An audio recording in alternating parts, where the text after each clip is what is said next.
Sorry. Most of the time it would be to...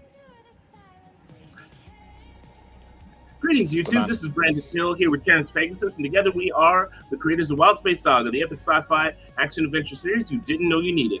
And this is Wildspace Wildcast, made specifically to tell you exactly why you need it, and as we've been around for a hot minute, in relative silence on DeviantArt, what you've been missing. But before we begin, take a moment to subscribe and hit that beautiful notification bell so that you won't miss a single bit of news, events, and live streams from our channel. Whether you catch us live or watching after the fact, we want you to join us on the Northwest Passage. And finally, if we piqued your interest, links to our books available in paperback and ebook, as well as everywhere else you can find us on the social medias, are available down in the doobly-doo. And today, everybody, we got someone special with us. Go ahead and introduce yourself, man. Hello, ladies and gentlemen, though probably mostly gentlemen. I am a fan of Brandon Hill's work. I go by many names. Today I go by Toonmosher, though on the social media sites Brandon knows me at, I am known as Captain Crabpost. I hope my many fans and friends from that site will join us today. And basically, I'm just a fan of Brandon Hill's work. We met on a Discord server about a upcoming sci-fi game. I'll give you the deets later. But yeah, it's an honor and a privilege to be on here. Yeah, you can go ahead and give us the deets on it now. I mean, it's something new to talk about for just a hot moment. Yeah, you know, we Okay. love filler. Okay. Yeah, you can go ahead and give us. Fantastic. Well, yes. No, I said go ahead and give us the details now. I'll just go into my little spiel. Huh? Okay, the deets. Anyway, so the game is called Drone Commander. It's an upcoming sci-fi RTS, RPG, and visual novel game where you will have close encounters with many thrilling and exotic alien species. And also fighting a war against a extra galactical force that wants to eliminate all sentient life. Yeah. So yeah, basically get rid of the Borg and get with a lot of furry chicks. Yes, that's putting it quite bluntly. All right. Well, it seems like you said, Terry, you having connection issues, man. Because I mean, everybody else sounds crystal clear on my end. If you want to blink out for a second and pop back in, go on ahead. We can hold the fort right now. Terry, I think he's kind of. I think we're losing him. What's up? Oh, I was asking Terry if he was unable to hear us. Well, yeah, I think he's. Seems like he's starting to. Yeah, Oh. There we go. Thought so. He's probably going to leave out and come back in. Okay, well, yeah. Thanks for the info, man. Yeah, I've been kind of interested in the game, though I haven't been studying as heavily as I ought to. I'm waiting for the I'm waiting myself for the beta to come out, and so I'll be able to play it and get a little bit more into the story. I mean, it kind of encompasses some things that I do like. I like sci-fi. I do. Yes, you could call me a furry. So I actually like that kind of thing. And so I'm kind of interested in seeing where this goes. And it's also sort of looks like an old school, like almost 16-bit or 32-bit type isolinear shooter. So it's going to be kind of interesting having to play through all of that. It's been a while since I played a game that's similar to that, though I do, if I'm remembering right, I was never terribly good at those games, so I'm probably going to suck monkey balls at that game. So, but before we continue, I did want to add one little thing concerning Wildspace Saga is that these are of course the books that we have available right now. Okay, and it looks like Terry's back. Let me see if I have to add him. Yes, I do. Okay, can you hear us now, man? Yeah. You sound. Lately, it's been doing the opposite. Yeah, because we were trying to see if you could hear us and you weren't answering. So, but can you hear us all right now? The signal booster seems to do the opposite and interfere instead recently, so I just went and turned it off. You're back from live. the Bermuda Triangle, and you made it to the other side of the pond. Fantastic. Yeah. Or as from another guy I used to watch live, everyone. so what I was just trying to say is just making sure that everybody knows about our books, and we have our first two books. Now these, of course, are the older the older covers, the older versions. We have some newer versions out available. Flat ones, yeah. Available as available in ebook format that we have the newer versions of, which contain more story, more it emboldens the story. It thickens it up a bit. We gave a B plot to Between the Devil and the Dark involving the Shadowstar crew, so it makes the story a lot beefier, much more going on. It makes it a lot more comprehensive, brings everything together. And of course, for Wrath and Redemption, we have a little bit more story in there as well. Probably expanding a bit more with two very special characters in my heart. And of course, coming soon in May, we will have our newest book, Twisted Fates. Get a load of that chunky boy. And so we and this is going to be really, really fun. It's it picks up exactly where Twisted Fate left off with Zerk's being taken somewhere. We don't want to give away a lot of stuff on that, but it involves his involvement with a friend who is also kind of cranky, even though she's relatively young. But that is Frostbite. Hold the book up a bit, D. Hold it up a bit. Hold the book up. There you go. That's better. Marketing. See? Well, I held it up a moment ago. Yeah, but if you're going to talk about it, make it visible live. Right. Yes. So, Thank you, Edward Bernays. Yeah, so it involves a lot of Zerk's interacting with Frostbite and how she is helping the Felian Empire achieve better relations with the Alliance by protecting a newborn baby who is supposed to be a symbol of unity between the two sides in an upcoming conflict against the Second Imperium.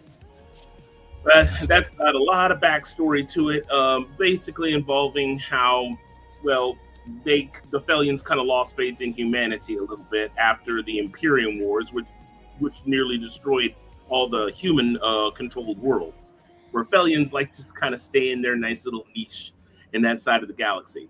Well, it looks like we got one person watching, and just a note to you: if you have anything you'd love to ask us, please feel free. We answer questions in the chat section.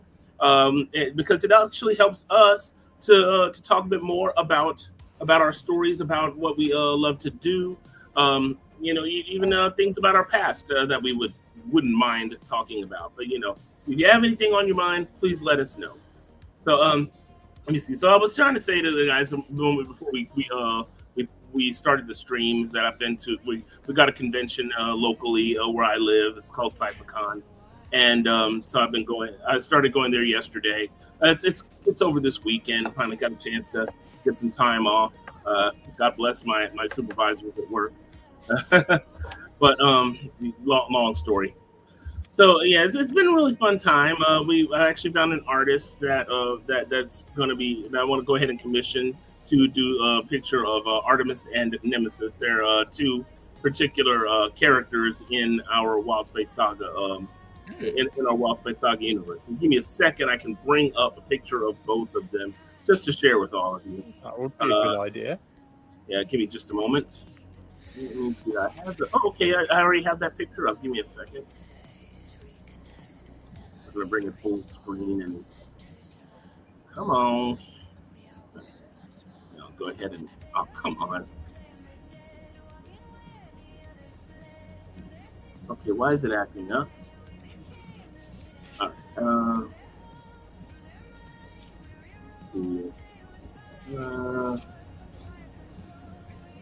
Oh wait, no. Hang on. Brandon and technology. Yay.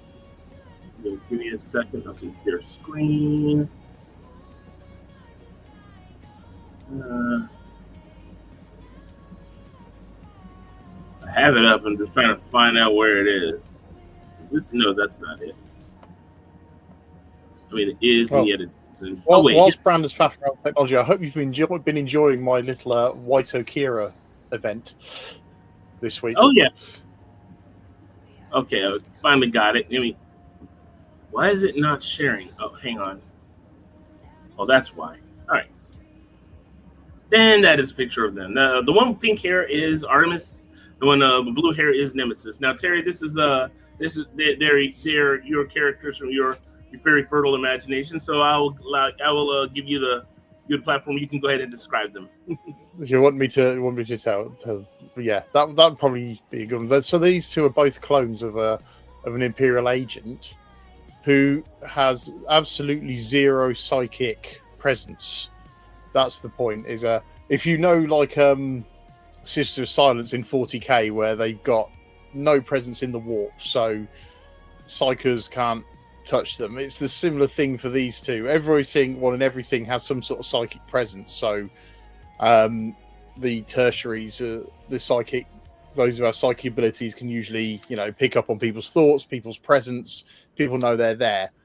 With these two, you don't. Not unless they announce themselves. That's the whole point. That's why they cloned this particular agent, because they realised that's the perfect infiltrator.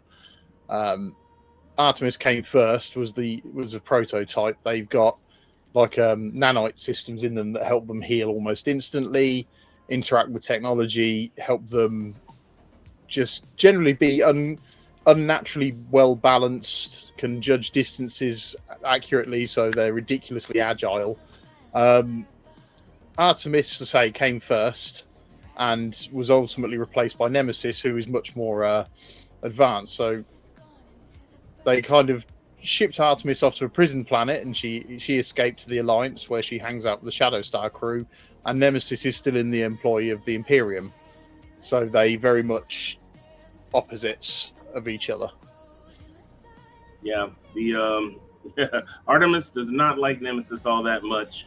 Though when times are tough, she actually will team up with her. Nemesis already was. It makes a very, very frightening character to have to contend with, as Zerx will attest. She's the main bad guy in the first book, and you will see her in action, and she's, oh Lord, she puts these poor guys through the ringer. And yeah. Despite their rather petite nature, they're like about 5'1" each. As you can tell, Nemesis favors a 500 Magnum revolver. So you've got this tiny person with a ridiculously large revolver. I decided that was just going to be something fun to do. And yeah, we're going with that, are we? There you go. I'll just zoom my hat in. I wasn't trying to band mock you. I was doing some other things, trying to get more peeps in here. Anyway, so I just saw your t-shirt getting closer to the screen, so it's like, all right, if we're doing that, we're going there, are we? Nah, you're good. But anyway, I have a question for you, Mr. Terry. Okay. I noticed that both those characters are named after Greek goddesses. I'm assuming that's very much intentional on your part. Oh yes. Goddess of the hunt and goddess Nemesis of revenge. is justice. Yeah, revenge, justice, that kind of thing. It is actually sort of the names of the project itself that they were built for, but because they are assassins, or in Artemis' case, former assassin, that's the point. She will hunt you, she will find you, and she will kill you, and absolutely will not stop until you are dead, just to finish the quote, Exactly. It's like the Ordo Ogun song Gunman. I'll find you, I'll hunt you, I'll be your final nightmare. Yeah, she has a very particular set of skills, At least she's not like the Reapers from Firefly. They'll rape us, they'll kill us, and then they'll put our skins on their ships. Reavers, excuse me. And if we're especially lucky, they'll do that in that order. Oh my. Yeah. But Artemis also is kind of an order that would surprise you. Yeah. Artemis also has a very peculiar personality. She tends to be few of words and speaks more in actions than in words, and she also likes to sleep inside air ducts aboard the ship. She made herself a little home inside in one of the air shafts. It's not so much that she likes the air ducts; it's small, secure spaces. She's been betrayed enough times that she's very, very paranoid about feeling safe. So, yeah, when she's aboard the Shadow Star, she's found like the main ventilation nexus and made it her home. So she has like a little futon in there and lots of pictures of people on the wall and everything like that. So when they find the ventilation not working properly, it's usually because something of Artemis's has got clogged in the air vent somewhere. Matter of fact, I did a little short comic involving her, hanging out inside one of the, not so much ventilation, but inside one of the panels, so they're reading a book. It was a little short that I made on my YouTube channel. If you give me a second, I can probably pull it up. Let me go ahead and remove this. And give me a moment. Let me go ahead and find it for y'all. Let me see here.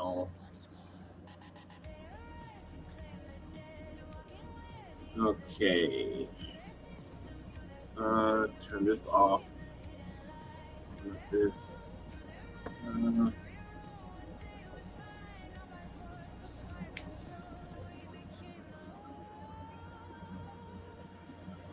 See shorts. Why do I? Oh, this thing takes a long time to. No, that's not it. Well, I guess I must have put it in the video. Are you having fun with the technology again, Brandon? Fun is such a strong word. Well, I'm having fun watching you struggle. That's weird. I could have sworn I added that. I guess maybe not. Only short that I have is the trailer that we did. Oh, you know what? I think it's because I put it on Facebook. It's gonna take a moment. What are you even looking for? Remember that little short that I made involving Salt finding that loose panel constantly, and in the end you find that it was loose because of Artemis. Oh yeah, I remember now. Yeah, I think I know where it is. Give me a second. It's on. I know I have it on Facebook. Problem is, Facebook's interface is not the most user friendly, and I want to try to find this stupid thing. It used to be that if you click on your face on Facebook, it just takes you immediately to your thing. Now you have to go through a bunch of steps.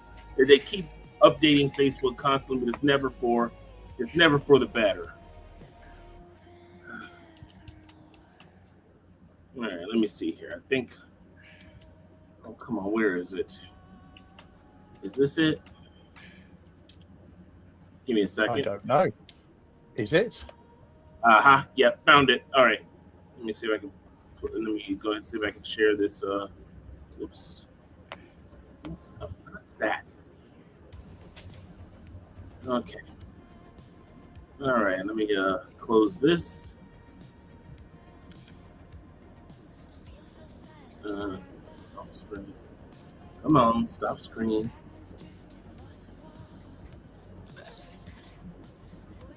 Okay. All right. Now let me do this. Share screen.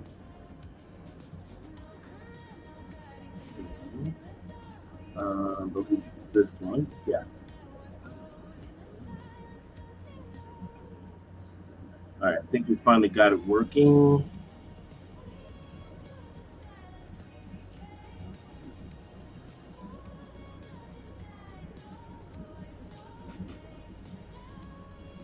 It's like slow as Christmas. I clicked on share. Okay, here we go. All right, now let me go ahead and get that started. Good to know it's just me then who's got slow internet. Suppose my computer's slow. All right, here we go.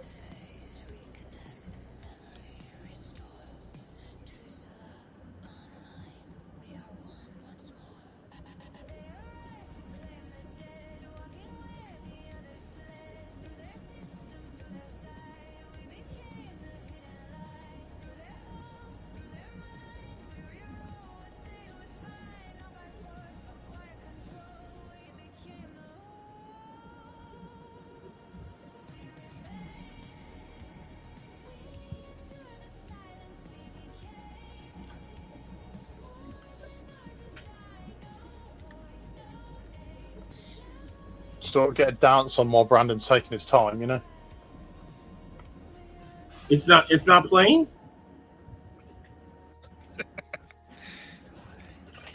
It's getting there, I think. Just Playing. taking its sweet time. Okay, There's so sound. I didn't hear any that's sound. what. Did y'all see it? Did it play? Yes. Sorry, I We got saw the distracted. visual. What? Yeah. Alright. Yeah. It was very. You probably barely hear it. Unfortunately, I did the thing on what's that? Windows Movie Maker, and I think something happened to the sound when it mixed, and it just wasn't coming in loud enough. I wish I knew what happened at the time, but oh well, it's as good as I can get in. At least you can hear it if you have like some earphones or something like that on. But anyway, so yeah, I could have sworn I put that on my YouTube page. I don't know why it's not there. And, okay, anyway, that's neither here nor there. But yeah, that kind of just shows you that Artemis likes to sleep in little weird compartments inside the ships.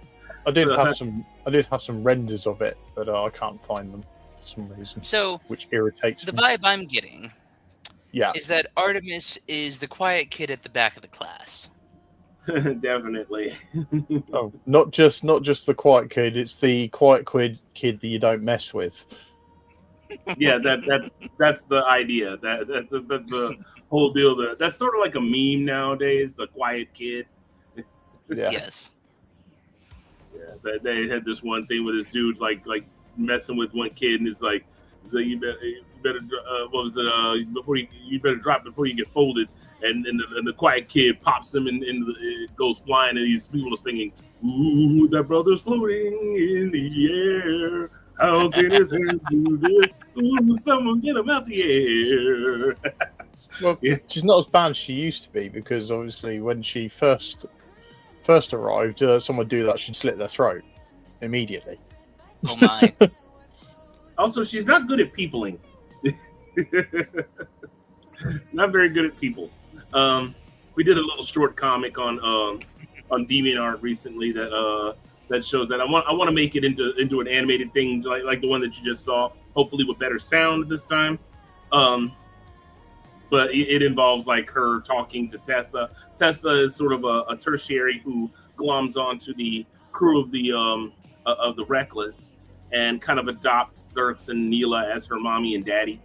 And she's kind of puzzled by Artemis when she first meets her, because she can't read her. And so she calls her a ghost. And Artemis doesn't like that. And I have Neela kind of like popping her upside the head a little bit, going, no. And so yeah, I have Artemis kind of thinking, well, she's a kid. Maybe if I give her a gift. And so she pulls out one of her knives and tries to give it to the girl. And Maria, who's we explain Maria a little bit, comes out of nowhere and pops Artemis upside head. No. So that's kind of the joke. But yeah, and Maria in this case is Artemis kind of gloms onto Maria.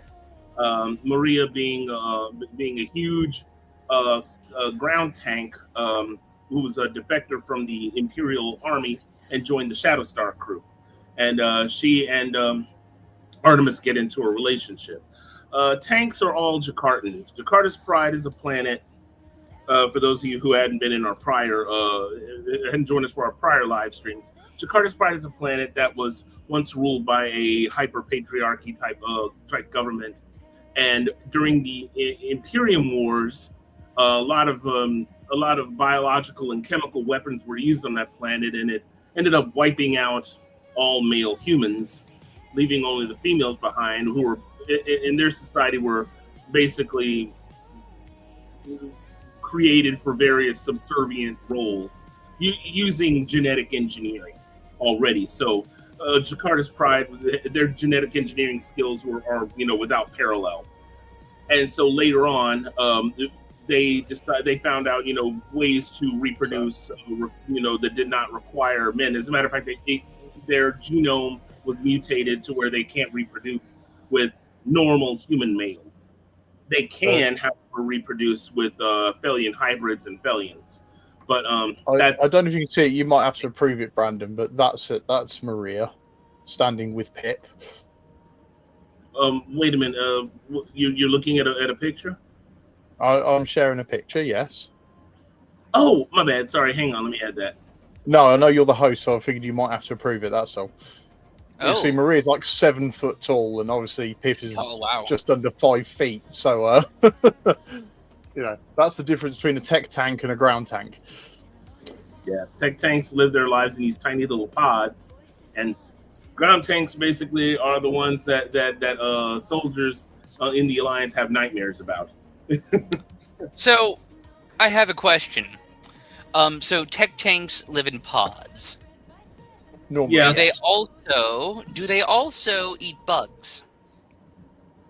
No, Okay. I know that's a reference to something, but I don't remember what it is. It is a reference. It is a reference to the meme. You will live in a pod. You will eat the bugs. You will own nothing and be completely happy. Oh, that okay. in fair, this reference cleared with room to spare for me, unfortunately. But yeah. Oh, you're saying it went over your head? Oh yeah, very much so. I'm afraid. Okay, I've heard of Brandon it. I clearly just don't got know. it, but just not me. Well, after the show, I'm gonna red pill you on Facebook. Are you? But Yes. anyway, yeah. I mean, I've heard of it. I just don't know what it's from. But I've heard it about a million times. Okay. So Whilst I'm at it, let me just see if it'll switch. It's probably not showing that one. I'll have to adjust it. yeah. Because Let me. I'm the render wizard. Hang on, let me stop sharing again. And I will bring up the next one. All right. Yeah, I thought I had to do that. No, it's all right. Yeah, you'll have to approve it again, probably. All right. That's my render of Artemis. There we go. It's kind of like a Harley Quinn energy. Mm-hmm. Well, we see Brandon struggles to draw the fact that she has a massive penchant for latex clothing. Well, Okay. originally, with my older drawings of her, I draw a little, but I don't think you were. I mean, I always see you drew her wearing latex, but I didn't realize that was sort of a mandatory thing in your head. So I just kind of drew her wearing regular clothes because I just wasn't. I'm not into the latex thing, but I don't think you really explained to me until recently that she really loves latex. That's what she likes to wear. So I'm like, oh, okay. Well, then I changed her outfit. Yeah. With Artemis, it's a freedom of movement thing rather than just a fetishing. She likes shiny clothes, but also it's a case of give me something that is going to act like a second skin so that I'm not hindered. Yeah. So, but yeah. So that's why she realizes she can't run around naked. So she very much wouldn't mind doing that if that was the case. because that there is nothing then to snag or get in her way or restrict her ability to move. That is everything to Artemis. Pretty sure that Maria wouldn't mind it either, but so yeah, I can stop sharing. Where's the thing? There you go. Pop. But I thought you'd like to just see my little things I did. Yeah. So yeah, make a long story short, Maria and Artemis, but especially I'm not Maria, sorry. Excuse me, Artemis and Nemesis are very interesting characters. I've spent more time drawing and doing things involving Artemis than Nemesis, but I think maybe because in my head at least she's the more interesting one. I don't know about Terry. So that's because the arc for Nemesis isn't complete yet. In the same way, Artemis has her arc, but she's already evolved, so that when you come across her in the current stories, she's already had her, escaped the Imperium, created a new life. Whereas at the moment, Nemesis is still very much within the Imperium, being an assassin, being the sort of what she's made to be. So when her arc comes, she will definitely will elevate quite significantly. But another thing though for everybody watching, Artemis started off being a cast iron bitch to draw because of those tattoos.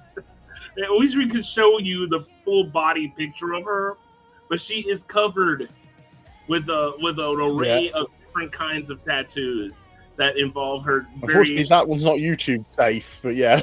It's not YouTube safe. I mean, if I had given myself enough time, I might have been able to do something that blocked out a lot of the stuff that that YouTube would have been objected to. But because she always recorded her kills across the ribs here, so she's got tally marks all across the ribs. Mm-hmm. But because she wants to be more than just an assassin, she started recording all the live saves in winged anks across these ribs. Yeah, there's significantly less than on the left than there are on the right. But yeah, she has a set of wing tattoos on her back, and like down her lower back, she has these. I don't know if you meant that to be tattoo. Or was that? No, it's not tattoo. It's piercings. It's corsetry. She's literally got the old flesh anchors, and then she's got the old ribbon. Yeah. Okay. So that's what the is. Yeah. Which means that last drawing that I did of her, I kind of did wrong because I used the coloring that made it look like a tattoo instead of the actual thing. But I'll just have to remember that's. It's her own nanite system that actually creates the tattoos for her. So in theory, she can change them at will. Like on her right forearm is actually a thorn vine with roses, and for every year that passes with Maria, that tattoo is actually physically growing around her arm, so it gets longer, and then more roses appear on it over time. Oh, okay. Well, also if you notice, for those of you who have been keeping up, her left arm is covered these stripes, even on the sleeves that she wears. And that, if you look at her regular arm, you'll see her skin is striped.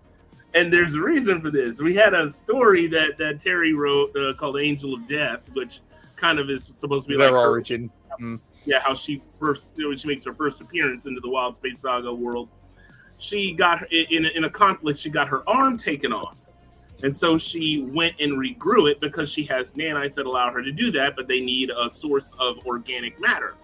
So she's on board the ship called the Pedantic Mistress, and she takes out the septic tank of the ship and sticks what's left of her arm in that tank and allows it to regrow.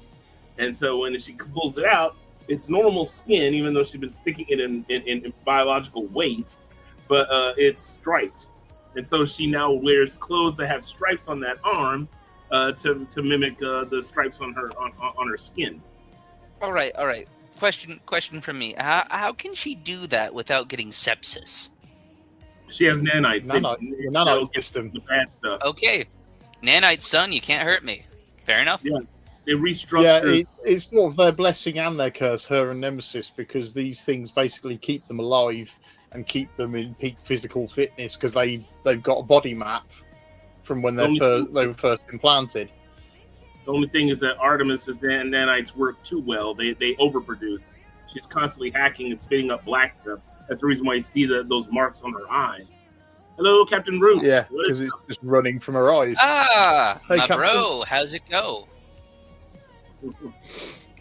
So so anyway, I was saying that's why you see the black stuff from her eyes. That's not makeup. That's excess nanites. It's not makeup or tattoos. It's excess nanites. It's the nanite. It's the waste system. Normally, it would through normal human processes, shall we say? But for Artemis, due to events that caused a few things to glitch, the waste runs from her eyes, and she'll cough it up whenever she's healed herself. The waste, she'll cough it up from her lungs instead. Yeah. She had some difficulty getting here, which I apologize. No problem, man. Yes, because it's mandatory. You must be on time at every live. How dare you? I can't even do that. I honestly appreciate you being here. Unfortunately, you did kind of friends that I've recently made. And Unfortunately, he did kind of miss the majority of what we were talking about when we were talking about two really interesting characters called Artemis and Nemesis. But the beauty of it, of course, is that you can go back and watch that when the job is done and catch up. So, yeah. When I test you all later, then you'll know. No. Also, yes, there will be a 3-4-30 of my dear friend Captain Root recently wrote a science fiction story himself. Oh, really? What's it about? Well, I'll just let Captain Root explain it in his own words. Okay, well, we'll have a little patience and let him explain it in a teensy bit. And let us know if it's published or you plan on publishing it or what. And it's not published yet, but it will probably be published soon. Now, is this that thing that you were telling us about the fan stories connected to Drone Commander? It is indeed. And okay. I read it myself, and it is very well written. It gets my approval. Awesome. They've done very little fan work on anything outside of a particular set of stories that I've been reading about a person who gets sent to another world and gets turned into a succubus. And really, the fan work that I did was basically involving her children. So but that's a bit not safe for work. As expected. Concerning, whereas my life is wild, so I'm just sad. It's fine, man. But I'll chalk it up to the weather. Oh, speaking of which, I did. By the way, man, something you might like at the convention. I saw this pair of authors that actually wrote books, a series of short. It's a collection of short stories that were inspired by Ghost.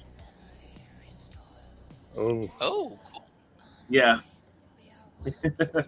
I was talking to them for a little while. The reason I went oof is I'm thinking, how risque are they?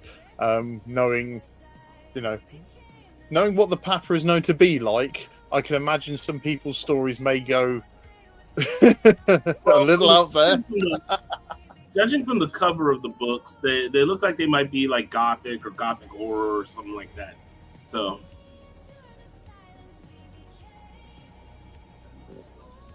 I mean, the only song by Ghost that I really know well is Mariana Cross. So that's because everyone knows Mariana Cross.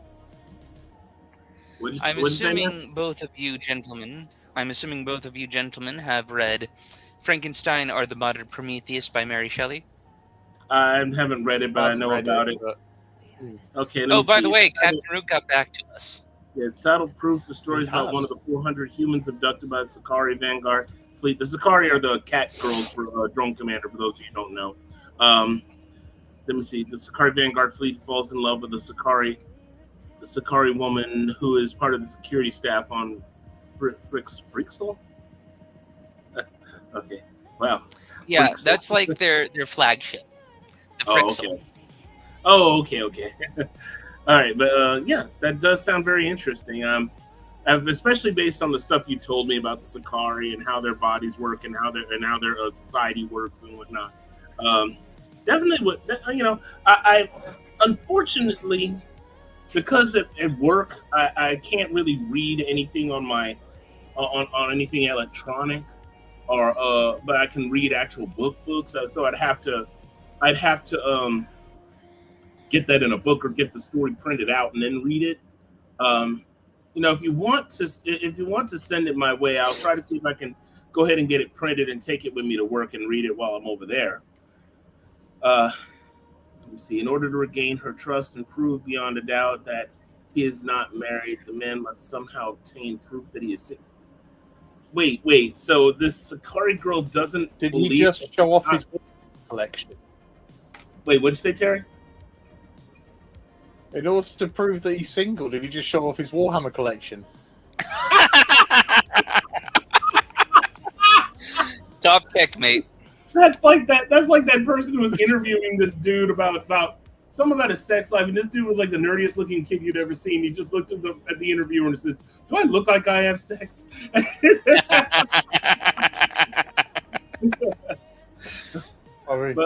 Oh, Wow. No, here's the thing: is I'm kind of wondering now. having had a partner for 10 years and an extensive Warhammer collection. Thinking that Wow. being like very animal We're the looking, unicorn. they would have. I would think they would have an amazing sense of smell. So I would think would they not be able to smell another girl on them or something? They like could that? smell a nerd a mile off, yeah. Well, nerd, yeah. Just so you know, that does come into play in the story, but not in that sense. You'll know when you read it. Okay, because like in Wild Space Saga, Felians can definitely smell if a human has been with a girl or something like that. It is a smell that lingers for a while. So If someone has known a woman in the biblical sense. yeah, but they don't even have to have been that intimate. If humans hang around other humans, if they hang around a particular girl long enough, for a Felian, they'll be able to start smelling a little bit like that girl, whether or not they've done it or not. So you can't reveal anymore, unfortunately, but I assure it's full of in jokes and lore canon references. Well, Captain Root, if you ever get that story, once you ever get that story finished, you can go through our mutual liaison. You can send it my way, and like I said, I'll have it printed out and read it. I unfortunately can't read it digitally, and at least not at work. And that's the only time I really have a lot of free time to read. So, but I actually would like to read it. It does sound like a very interesting story, especially connected to Drone Commander. See, there's a strong possibility this will be only one in a Drone Commander short story anthology. Yeah, he told me about that. So, that'd be something very interesting that I wouldn't mind buying if it gets put out on Amazon, for Kindle or whatnot. Well, let me see. Well, So while we're talking about things we're working on, I am still promising that the lore diving with Pip is coming. I was actually building it the other night, and then the video editor decided to just close on me after an hour and a half of work. I was angry. You, my friend, But- have experienced the life, or more accurately, the afterlife of Sisyphus. yeah, I've told him about that. I said it's something that I learned a long time ago when doing my artwork or any kind of writing. Save often. I have lost count of how many times I was working on a chapter and editing video though, B. Sometimes you don't get that same thing because otherwise it's got to process everything that you're saving, and then you'll be there for 5 hours instead of 1. Yeah, when it comes to making videos, I can see that probably is a bit more of a problem. But like for me, when I'm doing for you guys and your wonderful patience, I'm going to share with them one of our little clips we made, because the second half of it's quite hilarious because it finished what it was saying and then decided to use it at the time and have Pip pull faces. So I think it's worth sharing that one, don't you think, B? I concur. When you're talking about sharing one, you mentioned something. Yeah. Where is it? Oh, you're pulling something up. Okay. Yeah, but I was hoping it would come up. Hang on. And while he's doing that, all I was saying is that whenever it comes to writing anything or drawing anything, save often. Because I've lost count of how many times I've been in the middle of a project and the computer borks on me and I lose everything. Fortunately, like in Microsoft Word, they have safeguards that prevent that. All right, let me see what we're looking at. Oh, okay. Can you guys see all that? Because I've had to bring it up in full screen so I can see what I'm doing. Yeah, I can totally see it. Okay, well, you just want to turn the music down a little bit so they can at least hear it.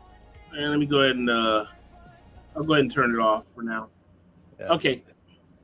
Cool. Where's the play button? Oh, right behind the bit where it says you're sharing. Hide. Go away. Right. Here you go.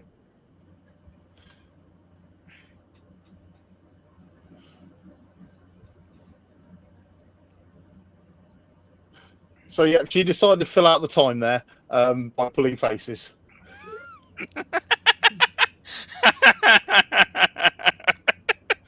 Wait, what? That's the one you showed me. But, I've got friends who live on this dump. And I just went, you know, yes. Oh, I've got time left. I'll carry on pulling faces. Yeah. So we've been working on some little short animated bits. So the idea is Pip will introduce a bit. I'll be then trying to pretend I'm interacting with her and saying thank you for that. Give you a bit of background over what we're talking about. I guess. And so she'll be my glamorous assistant at the minute because we've no way we can create enough material to do a whole show with just her. Now, I guess Pip went to the Jim Carrey School of Comedy. Anyway, as you were saying, sorry to interrupt. No. Okay. Well, with Pip, who knows? Because her unfettered access again to the Stellar Net is why she's quite. Wait. So, are you saying that Pip has the same mentality as Freakazoid? Oh my God! You know now what? You're going back. I haven't watched that in so long. No, she's not that random. Okay, but, well. Oh yeah, true. I mean, she know the origin story of Freakazoid. It's a nerd who enters he plugs himself up through the internet and basically the internet, and he has all the powers of the internet. And he did it to try to get all the knowledge of the human race, but also I was thinking the old Warner Brothers cartoon Freakazoid. Yes, that's what I'm referring to. That is the one, isn't it? Super Gene Extraordinaire, Freakazoid runs around in underwear, Freakazoid. Yeah. Yes, he's Washington, D.C. It didn't last long here, from what I remember on the time slots. It only lasted 2 seasons. Yeah. I didn't really watch much of it. It was a bit much for me, but I could see why people liked it. I was never a big. I don't do overly random, but that's the autism. So I was never a big superhero parody fan. The only thing I ever watched that was a parody of superheroes that I actually enjoyed was Mystery Men, and also the most recent iteration of the Tick. But that's about it. Question, my dear Sir Brandon. But in terms of more comedic superheroes, have you seen the Powerpuff Girls, and what are your thoughts on it? Honest. Yeah, I mean, I like Powerpuff Girls. Okay, that's another parody of superheroes that I actually like. But I did enjoy the Powerpuff Girls. Fantastic. Okay. But like the ones that actually are really on the nose with superhero, with superhero parody, I just was never that into. Except for Mystery Men. For some reason, I loved Mystery Men. By the way, gentlemen, Captain Root asked. Because it's wonderfully pathetic, isn't it? Though. Sorry, go on. He's asking another question about Jim Carrey. Yeah. Are you aware that he might be playing George Jetson in the upcoming year? I heard of that. From what I looked up, they said it's not set in stone yet. Though he probably would make a decent George Jetson. He would have to tone down his comedic thing to become a bit more pathetic. But he could definitely do George Jetson. At least got the look. Well, considering John Goodman is still alive, we might be getting a crossover in the future. John Goodman, though, he's a bit too old to play Fred Flintstone again. So I suppose. Yeah, I don't know. Yeah, I don't think that's going to work out all that well. I mean, I loved him in the original Flintstones. I do not care what the nostalgia critic had to say about that. I loved the original Flintstones. Yeah, the only one I thought was completely miscast was Rosie O'Donnell as Betty. But though she did kind of have the Betty personality, she's didn't look a thing like Betty. So, but John Goodman as Fred Flintstone just nailed it. I freaking love that. So, in other words, Brandon Hill, you yabba dabba don't care what Doug Walker has to say. I usually care what most people have to say to me. So. Yeah, I mean, like I said, I haven't watched nostalgia ages ever since the change the channel incident. So. Yes, that is another rabbit hole for another channel. Yeah, John Goodman agreed. Yeah, definitely. Let me see. Oh, I wonder if they'll recreate the treadmill scene with Astro. They should. They need to. I mean, that's iconic. I mean, exactly. Yeah, I mean, it's just like in the Flintstones with Dino knocking Fred over to lick him. I mean, they Had to have that. Opens up the door, Wilma, Fred getting locked out at the end. Yeah. By the way, I'm the resident animation nerd here, so I believe that George Jetson's boss, Mr. Spacely, if I'm not mistaken, is voiced by none other than Mel Blanc himself, the man of 1,000 voices. Doesn't surprise me. He did a ton of voices back in the day. Exactly. My favorite voice trivia one that I found out years ago was finding out that Uncle Phil was Shredder. Yeah, even that shocked me. I was like, I never made that connection until I read it, and then I went. And when you really listen to his voice, you can tell he sounds like an angry Uncle Phil. Yeah, but as a kid, you don't really make these connections, do you? And then saw it online. It's years, and that's a well-known fact now. But at the time, it was a revelation. It's like, hang on a minute, let me go look up a sound clip. Oh my god!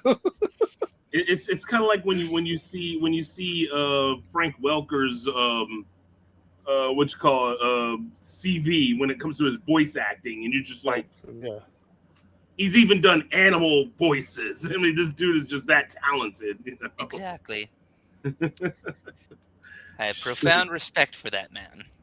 Oh God, yes. Him and Jim Cummings are like the on the male side of voice acting, or like have just a massive list of voices. And like on the opposite end, Cree Summer is like female equivalent. So she's done so many voices. Exactly. So, honest question, Brandon Hill, but what would be your favorite Cree Summer voice? Probably Dulcie the Dragon from Sonic the Hedgehog. Okay, solid choice. I'm honestly gonna have to go with Elmira from Tiny Toon Adventures. Oh yeah, that is Cree Summer, isn't it? She does definitely have that voice. Yeah. Yes, indeed. Now, that does good. I never really sat down and thought who would do a good voice, do good voice acting for our characters if Wild Space Saga were ever made into something animated. I mean, I've actually sat there and read, like, at work, I actually have this book. I bring it all the time, and I'm just sitting there reading it and it's actually like I read through our book and I'm like, this is actually pretty well written, and I'm just sitting there doing the different voices as I hear them in my head. But I never really thought about who would make a good voice for who, at least in the Reckless crew. I mean, Terry, had you ever thought about, who would do good voices for your characters? I've never thought about who would do them. I think about the accents, and you're waving your hands around, dude. What's up? Oh, I'm not raising my hand. I'm not raising. Oh, sorry. Hand. I thought you had something to say, so I didn't want to talk over you. Sorry, I was just making random gestures, like, okay, you're talking, he's talking. I apologize. I never really thought. No, it's fine. I never really thought about specific actors as much as I always determine how they sound. Quite obviously, there's usually a big British bias in a lot of the voices, which isn't a surprise. I think you guys are probably the same because, the accents you grow up around are probably the first ones you visualize in a character. For some reason, though, Pippa's always had an American accent. That accent you hear her speak and the animations is pretty much spot on for what I visualized. In my head, Pip always sounds like, I don't know the girl who did her voice, but she sounds like Nene from Bubblegum Crisis Tokyo 2040 in my head whenever I see Pip talk. So that's what she sounds like in my head. Mr. Terry, I have a question for you. Who do you imagine with a Cockney accent? Cockney accent? I mean, who? That's very old. In my characters? In your characters. In other words, you want to see, do you have any of that sort of London vibe? Oi, mate, we need to boil some ham and butter. Well, Cockney accent is more like Liza Doolittle from My Fair Lady. Oh, no, that's not even Cockney. You guys have a weird idea of what Cockney accent is. I mean, you've got to kind of really. No, we do not get the Cockney from Dick Van Dyke. You go sort of Essex first, then you move into a bit of London, right? Now, if you're anywhere near where my mum comes from, which is Southall, which you guys would see as South Hall. It's not. It's pronounced Sairfor, with an F and a W on the end. Not two L's, Sairfor. And then when you're starting to go with Cockney accent, that's when you start looking at like Alan Ford, old Bricktop. I thought the Cockney accent really wasn't a thing anymore because it was just like, something that they would have said more often. It is. It's just the rhyming slang kind of became a bit of a caricature of what Cockney is. Because, the old apples and pears, half a pound, all that kind of thing, But you want proper sort of that London area, then the films, Snatch and Lock, Stock kind of get it spot on. Especially Alan Ford, because he's from that area. And Alan Ford is the one who plays Bricktop in Snatch. Yeah. But my character's having that accent. Oh, my bad, man. Sorry, you had seized up on my end. I would stop. Yeah, you guys have been blinking in and out. I've just gone with it now. I don't have anyone who initially starts out talking like that. You would probably find the likes of, say, originally Paige would probably descend into that when she got annoyed, but I've now kind of slightly retconned to have more Spanish roots so that she curses you in Spanish now when she gets annoyed. Oh, Dios mío. The one for there is a bit in Wrath and Redemption where she gets annoyed with the colony commander and basically tells him that may your arteries clog and your heart fail. In so basically, when she gets storming off, when she gets pissed, she turns into Charo. But then you get the likes of Alexa, who is very well spoken, because she is the pirate queen. She was privately educated, all that kind of thing. Who, when she gets annoyed, starts drifting into a very strong Bristolian accent, which is obviously the opposite end of the country from London, and it gets very like a very angry, very sweary farmer. The funny thing about the West Country accent, of course, is as you go gruff, you suddenly realise that it's a pirate accent and it sounds all cool. Arr. Arr, me hearties. But then when you smooth it out, you just sound like a farmer from Somerset. Now, for me, I guess in my head, because of how I kind of voice Zerks whenever I'm just reading out loud, the closest person I think could probably voice him is Keanu Reeves. I'm not even joking. Except he doesn't quite have that surfer boy sound. So his stuff is just kind of more level. I've always envisioned him because one of the things I used to tease Brandon about when we first developed Zerks was I kind of said he's a bit of a cookie cutter Han Solo. So Harrison Ford's voice has stuck with him, even though he's nothing like that now. He's a very well-developed character since then, since we first started all that time. I still have the Harrison Ford voice. Right, read his lines. I actually imagine Xerxes sounding like Xerxes from 300. Just kidding, but still. No, like I said, for me, the closest person that Zerk sounds like in my head is Keanu Reeves. Like I said, just without the surfer boy sound. I know Kung Fu. Now, for like Neela and Mabala both have very kind of thick African sounding accents. So one has like a higher pitched voice than the other. Neela has sort of a is sort of a lower pitched voice, whereas Mabala is higher pitched, and she's also has a tendency to be a little high strung and slightly nervous sounding. Let me see.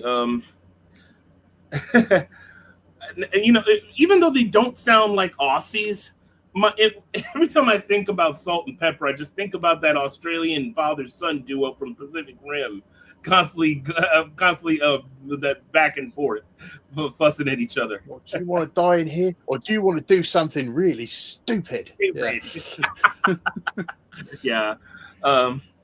And ever since we had the audiobook version of Wild Space, the most fun I have at accents is with the tech tanks, to be honest. But ever since we had the audiobook version of Wild Space Saga, then that dude did a killer voice for Var. And he has that sort of deep Worf voice, but sounds very erudite. He sounds like a very well-educated person. So it's like not British. He sounds like Mr. Feeney, but with a really deep voice. If you don't know who Mr. Feeney is, go watch Boy Meets World. He was the teacher. He was sort of like the mentor of the main characters. And it was Daniels. I forget the guy who's the guy who did Kit's voice from Knight Rider. Terry, do you know it off the hand? Something Daniels. No, I'll take that as a no. But yeah, he's the guy who did Kit's voice from Knight Rider. But think of him with a deeper voice, almost Worf-like voice, but with that same erudite quality. And that's where you get Var. Terry, you there? Okay, you're seizing up really bad. It's the other way around for me. You've both seized up. Okay, well, I was just saying. So there's obviously something going on in between. Somewhere in between, it's not clicking tonight for some reason and breaking up occasionally. No, yeah, like I said, when it comes to accents, that's where the tech tanks I have so much fun with. Because, like I said in the previous live, where they come from different hubs, they have different languages, but also because they can look things up, they've suddenly, the freed ones are access to this whole world of information. So you end up with, like I said, one that's Welsh, one that's got a Ukrainian accent, one who's very posh English, and then my favourite accent is Izumi, the Wrecker, who's based on Paddy Mayne from SAS Rogue Heroes. And Paddy was an Irishman with a very deadpan Northern Irish voice, and he would very much explain everything in a very lengthy and poetic way about how much this thing gets his goat. And I just decided that the annoying wrecker or annoyed wrecker who destroys systems should speak in this wonderfully flat tone, the same with this Northern Irish accent, this Ulster accent. Oh wow. Okay. Well, on the so unfortunately, everybody, though, I think we're gonna have to go ahead and end it on that. But as usual, we will be back next Saturday with a whole lot more about Wild Space Saga and a lot more about us, a lot more lore, all that kind of stuff. And hopefully by then, Terry will have that first lore dives done. I know you were really disheartened the other day about that. Hey, I wasn't disheartened. I was pissed off. I just went, stop this. I'm going to bed. Yeah. Hey, like I said, I don't blame you. Not starting again now. But no, also, if you've actually enjoyed the Waito Kira songs, just give me some feedback on YouTube. Are you there? Hey, dude, you're. Hold on a minute. Let me try this. Go ahead and start talking. I'm just wondering. The reason I want the feedback is obviously I have more songs lined up, lore songs, things like that. And if you guys are liking it and you're enjoying it, give me some feedback on there and I'll let you know. And like I say, I will produce them in these little batches and create the playlists. And then you'll learn about the characters through song. All right. Yeah. And I have no idea what went on there. I turned on the music just to kind of do a little outro and all of a sudden it just muffled you. I don't know why it did that. Sorry about that. But so you should be. You should be ashamed of yourself. Well, anyway, but also, man, we have Tumasha here. Thanks a lot for joining us, man. You're a real big help. Yeah. And hope we'll have you back real soon at another time. And so anyone who watches, anyone who interacts, we love it. So thanks a lot, Captain Rude. All guys who interact. If you come here and you're in the chat, you can interact with us. It really makes the show because it gives us more to talk about. It gives us a little more.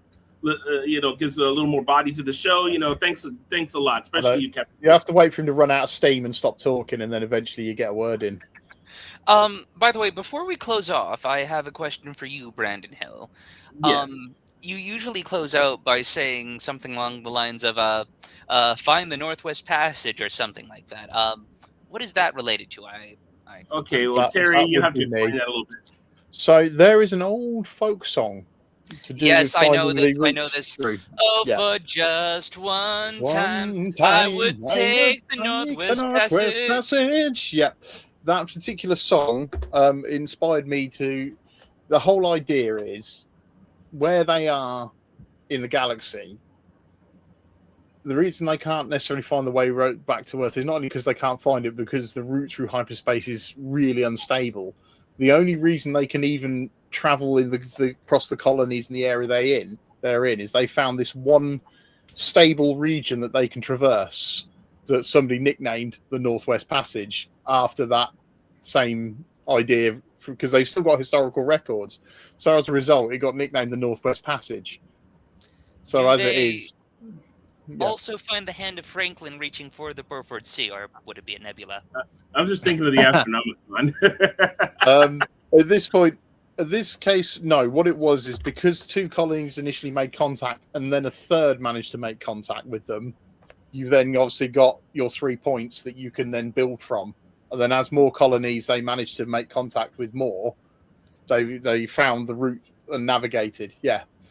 And then we were able to navigate through the stable region, and it got nicknamed the Northwest Passage. So we use it as our little tagline. Nice. Okay, yeah. And now you know why. We do that all the time to follow the Northwest Passage. And speaking of following the Northwest Passage, everyone, thank you very much for joining us. And we hope he's probably got to go and clear out his Northwest Passage before he goes to work. Yeah. And anyway, thanks a lot, guys, for joining us on today's Wild Space Wildcast. As always, you can catch us every Saturday at 3 p.m. Central, barring any kind of accidents. And as we said before, you want to join. You want to keep arranging them, but he keeps getting out of them. What? You said barring any accidents. I mean, I keep arranging them, but somehow he just keeps just missing them. Anyway, barring anything unfortunate, you can catch us every Saturday at 3 p.m. And if you're interested in following us on the social medias, then we have links to that, plus our books and our DeviantArt page, everything like that. You can find down in the doobly-doo. Please follow us, comment, rate, subscribe. We really love to hear your feedback. As always, simply keep it civil. And so this is Brandon Hill and Terrence Pegasus. Yeah. And if you can think of anything, comment on the vids, because then I can work towards any content and try and tailor it so that you guys get an experience that you enjoy more. All right, and of course, like I said before, this is Brandon Hill and Terrence Pegasus. I hope you'll join us next time, and as always, keep following us on the Northwest Passage. See ya. Cheers, guys.